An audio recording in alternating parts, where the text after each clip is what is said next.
आपको पता है किसी भी कॉम्पिटिटिव एग्जाम में सफल ना होने का सबसे मुख्य कारण होता है स्टूडेंट का नेगेटिव एटीट्यूड। जैसे कि कुछ बच्चों को लगता है कि ये पर्टिकुलर एग्जाम बहुत टफ होता है, इसका जो पेपर है, क्वेश्चन पेपर जो है वो बहुत टफ सेट किया जाता है। आप लोग सोचिए, क्या कोई क्वेश्चन पेपर टफ हो या इजी हो वो एक पर्टिकुलर स्टूडेंट को क्या अफेक्ट करेगा? सिर्फ एक स्टूडेंट को? वो सारे के सारे स्टूडेंट को अफेक्ट करता है। तो अगर कोई क्वेश्चन पेपर टफ हो जाता है तो वो सारे बच्चों के लिए टफ हो जाएगा। तो जब सारे बच्चों के लिए टफ हो जाएगा तो सभी के मार्क्स नीचे जाएंगे, दैट मीन्स कट ऑफ भी नीचे चला जाएगा और आप रिलेटिवली जहां एग्जिस्ट कर रहे होंगे वहीं रहेंगे। ऐसा नहीं है कि टफ पेपर होने से सिर्फ आप नीचे खिसक जाएंगे, बाकी सब ऊपर खिसक जाएंगे। तो ये जो है वो नेगेटिव एटीट्यूड आपके अंदर नहीं होना चाहिए। कुछ लोगों को लगता है कि वो क्लास में एवरेज स्टूडेंट हैं, तो वो उन टॉपर्स के साथ कैसे कॉम्पीट करें जो ऑलरेडी हमेशा से टॉप करते आ रहे हैं। तो आपको क्यों टॉपर्स के साथ कॉम्पीट करना है? आपको जिस भी कॉम्पिटिटिव एग्जाम में सेलेक्ट होना है उस कॉम्पिटिटिव एग्जाम में एक टारगेट सेट कीजिए। आप पता कीजिए कि कितने मार्क्स में आपका सिलेक्शन हो जाता है। आपको सिर्फ उन मार्क्स से ज़्यादा लाना है। आपको ओवरऑल फर्स्ट रैंक लाने की आवश्यकता नहीं है। जरूरी नहीं है कि आप फर्स्ट रैंक ही लाओ। किसी भी कंपनी में जब आप फाइनली सेलेक्ट होते हो, किसी भी जॉब में जब आप सेलेक्ट होते हो, मान लीजिए वहाँ 100 वैकेंसीज हैं, तो जो फर्स्ट रैंक वाला होता है और जो 100 रैंक वाला होता है, अगर दोनों ही सेम पोस्ट पे सेलेक्ट हुए हैं, दोनों की सैलरी सेम रहती है। तो आपको ये एटीट्यूड रखने की आवश्यकता नहीं है कि आप एक एवरेज स्टूडेंट हो तो आप वहाँ तक नहीं पहुँच सकते हो। आपको उनसे कॉम्पीट करना ही नहीं है। आप तो अपना टारगेट सेट कीजिए कि इतना मार्क्स हमें लाना है और उतने मार्क्स लाने के बाद आपका सिलेक्शन हो जाएगा। कुछ लोगों को लगता है कि एक पर्टिकुलर कॉम्पिटिटिव एग्जाम में नंबर ऑफ अपीयर्ड स्टूडेंट बहुत ज़्यादा होते हैं, तो वहाँ कंपटीशन बहुत ज़्यादा है, इसलिए वो वाला एग्ज़ाम तो मैं नहीं देने वाला हूँ। तो आप सोचिए, कोई भी कॉम्पिटिटिव एग्जाम हो, अगर आप अच्छे से तैयारी करेंगे तो उसमें सिलेक्शन के चांस क्यों बढ़ जाते हैं? क्योंकि कोई भी कॉम्पिटिटिव एग्जाम में जब आप बैठोगे उसमें नंबर ऑफ स्टूडेंट ज़्यादा होते हैं, तो आपको पता होना चाहिए कि मैक्सिमम स्टूडेंट वो होते हैं जो, उनमें से कुछ ऐसे स्टूडेंट होते हैं जो सिर्फ फॉर्म फिल कर देते हैं, सिर्फ एग्ज़ाम देने के लिए जाना है। कुछ ऐसे स्टूडेंट होते हैं जो तैयारी स्टार्ट तो करते हैं लेकिन 1-2 महीने में उनकी तैयारी खत्म हो जाती है। कुछ ऐसे स्टूडेंट होते हैं जो एग्ज़ाम की डेट के जस्ट 1 महीने पहले से पढ़ाई करना स्टार्ट होते हैं। तो आपको उनसे कॉम्पीट करना ही नहीं पड़ेगा। अगर आप लगातार साल भर थ्रू आउट द ईयर अगर आप अच्छे से तैयारी कर रहे हो तो वो सब तो वैसे ही आपसे पीछे हो जाएंगे। दैट मीन्स कंपटीशन जो होता है वो लगभग वही 10-15% बच्चों में ही होता है। तो आप ये हमेशा फोकस कीजिए कि कहीं पे 1 लाख बच्चे बैठ रहे हैं तो आप अपने दिमाग में ये बिल्कुल मत लाइए कि 1 लाख बच्चों में आपका कंपटीशन होने वाला है। वो कंपटीशन 8 से 10 हज़ार बच्चों में ही होता है, तो उन्हीं पे आपको फोकस करना है। कुछ लोगों को लगता है कि हम जिस पर्टिकुलर कॉम्पिटिटिव एग्जाम की तैयारी कर रहे हैं उसका सिलेबस बहुत बड़ा है, उसमें बहुत ज़्यादा सब्जेक्ट्स की हमें तैयारी करना पड़ेगा।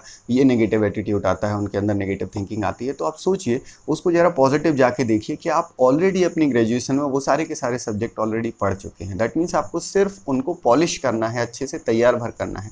और उन लोगों को लगता है कि सिर्फ 1 साल है, आप उसको वैसे देखिए कि आपके पास 365 डेज़ हैं और वो भी आपको सिर्फ क्या करना है, पॉलिश करना है। जो ऑलरेडी आप 4 साल से पढ़ रहे हो, अपनी ग्रेजुएशन में जो ऑलरेडी तैयारी कर चुके हो, उसको बस पॉलिश भर करना है। तो आपके अंदर नेगेटिविटी नहीं आनी चाहिए कि आपको बहुत सारा सिलेबस तैयार करना है।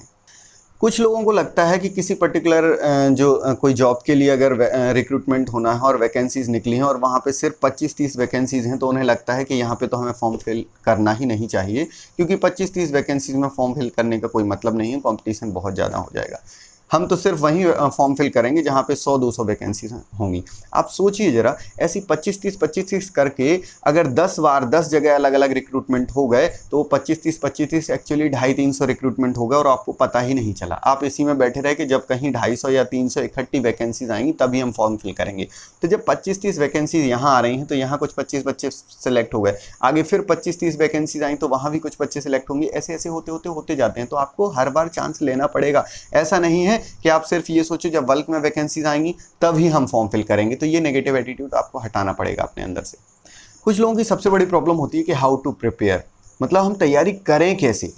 जो भी हम कॉम्पिटिटिव एग्जाम की तैयारी करना चाहते हैं वो तैयारी करें कैसे। और वो क्या करते हैं, 10-15 सोर्सेज को पकड़ते हैं कि इस सोर्स से पढ़ाई करें, इस सोर्स से पढ़ाई करें, इस कोचिंग में जाएं, उस कोचिंग में जाएं, इस यूट्यूब चैनल को फॉलो करें, इस यूट्यूब चैनल को फॉलो करें, और इसी में टाइम वेस्ट कर देते हैं। और मैक्सिमम यही वीडियो देखते रहते हैं, how to prepare for GATE, how to prepare for this exam, और बीच बीच में थोड़े बहुत मोटिवेशनल वीडियोज़ देख लेते हैं। आप सोचिए, कोई भी पर्टिकुलर काम अगर आप करना चाहते हैं तो फाइनली सक्सेस मिलेगी कैसे? उस काम को करने से, ना कि ये सोचते रहने से कि इस काम की सक्सेस के लिए हमें क्या क्या करना पड़ेगा। सिर्फ यही सोचते रहोगे क्या कि क्या क्या करना पड़ेगा तो आपको सक्सेस मिल जाएगी?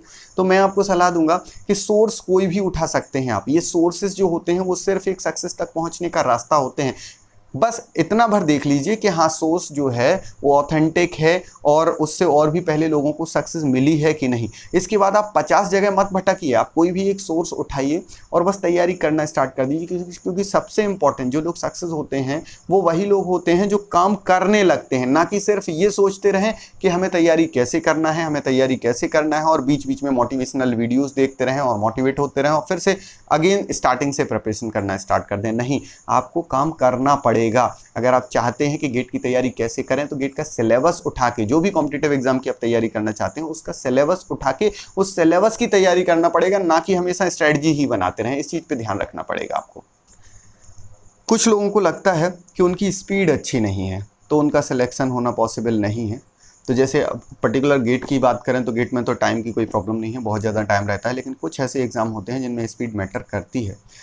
अगर कुछ लोगों की स्पीड अच्छी नहीं भी है तो थोड़ा प्रैक्टिस करके उस स्पीड को थोड़ा सा इम्प्रूव तो किया जा सकता है। बहुत अच्छी स्पीड ना आ पाए, स्पीड को इम्प्रूव किया जा सकता है, लेकिन जिनकी स्पीड अच्छी नहीं है नॉर्मली उनकी एक्यूरेसी अच्छी होती है, तो आप एक्यूरेसी पे फोकस कीजिए। क्योंकि जो लोग स्पीड पे फोकस कर रहे होते हैं मैक्सिमम टाइम आपने देखा होगा उनके नंबर ऑफ क्वेश्चंस बहुत ज़्यादा ऐसे होते हैं जो गलत हो जाते हैं।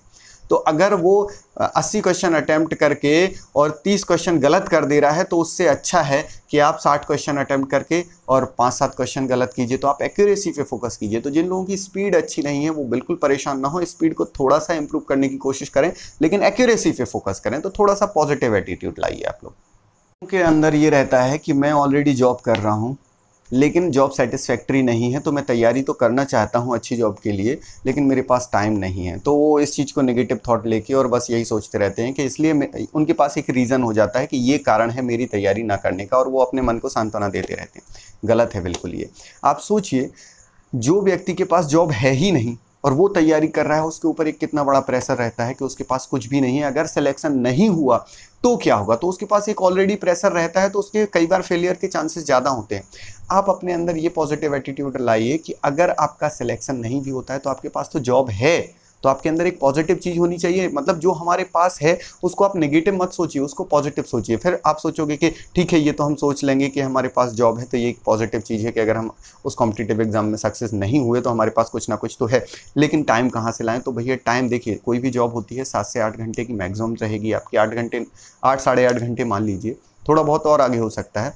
बाकी 24 आवर्स में से आप अपने जो सोने का समय है उसको थोड़ा कंप्रेस कर दीजिए, जो कुछ एक्स्ट्रा काम होते हैं उनको थोड़ा कंप्रेस कर दीजिए। और ये आपको भी पता है, हमें भी पता है कि हम मैक्सिमम टाइम अपना मोबाइल में वेस्ट करते रहते हैं, फेसबुक, व्हाट्सएप, इन सारी चीज़ों में। तो उस टाइम को आप कंप्रेस कर देंगे तो आपको पढ़ाई का टाइम मिल जाएगा। और कंटिन्यूसली अगर थ्रू आउट द ईयर आप पढ़ाई करते हैं तो पर डे आप 3 साढ़े 3 घंटे भी अगर आप देंगे और 4 दे देंगे तो बहुत अच्छी बात है। तो 3 घंटे, अगर 3 साढ़े 3 घंटे पर डे देंगे तो आपके सक्सेस के चांसेस बहुत ज़्यादा हो जाते हैं। तो आपके पास जो है उसको आप नेगेटिव मत ले जाइए, जब बल्कि उसको ऐसे पॉजिटिव लीजिए कि ये हमारे पास ये तो है। अगर सक्सेस नहीं मिली तब भी हमारे पास ये है, तो क्यों ना हम 1 साल डट के अच्छे से मेहनत करके काम कर लें। कुछ लोगों को लगता है कि हमारे पास हमें फाइनेंशियल प्रॉब्लम है तो हम कोचिंग नहीं कर सकते हैं, तो हम तैयारी कैसे करें। या कुछ लोगों को लगता है कि वो ऐसे रूरल एरियाज़ में रह रहे हैं जहाँ पे कोचिंग की फैसिलिटीज़ नहीं है। तो ये जो लोग हैं, जिन लोगों को ये प्रॉब्लम है, तो आप सोचिए आप लोगों के पास, सभी लोग मोबाइल चलाते हैं, दिन भर फेसबुक व्हाट्सएप करते रहते हैं, आपके पास डेटा रहता है, आप इंटरनेट फैसिलिटी है, तो कितने सारे यूट्यूब चैनल है, जिनमें से एक हमारा भी यूट्यूब चैनल है। फ्री के वीडियोज़ डले हुए हैं सभी के, बहुत सारे लोगों ने फ्री एजुकेशनल वीडियोज़ डाल के रखे हुए हैं।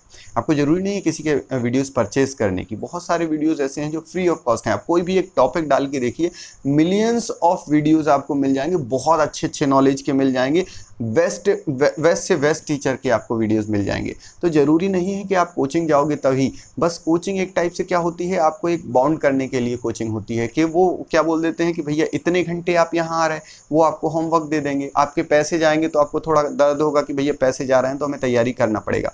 और यहाँ पे आप लोग क्या हो जाते हो, फ्री हो जाते हो कि भैया हमारा तो कोई पैसा नहीं लग रहा। तो वो आप अपने अंदर एक कमिटमेंट लेके आइए कि नहीं, हमारा पैसा नहीं लग रहा है, फिर भी हमारे जो समय है, सबसे कीमती चीज़ क्या होती है, टाइम होती है। आपका टाइम वेस्ट हो रहा है, तो आप अगर अपने अंदर कमिटमेंट ले आएँ तो ये जो फ्री के एजुकेशनल वीडियोज़ डले हुए हैं यूट्यूब पे, उनका यूज़ करके, और आपके पास जो बुक्स रखी हुई हैं उनका यूज़ करके आप बहुत अच्छी रैंक ला सकते हैं। तो ऐसा कोई ज़रूरी नहीं है कि आप अगर अच्छी कोचिंग में नहीं जा पा रहे हैं तो आपकी बहुत अच्छी रैंक नहीं आ सकती है।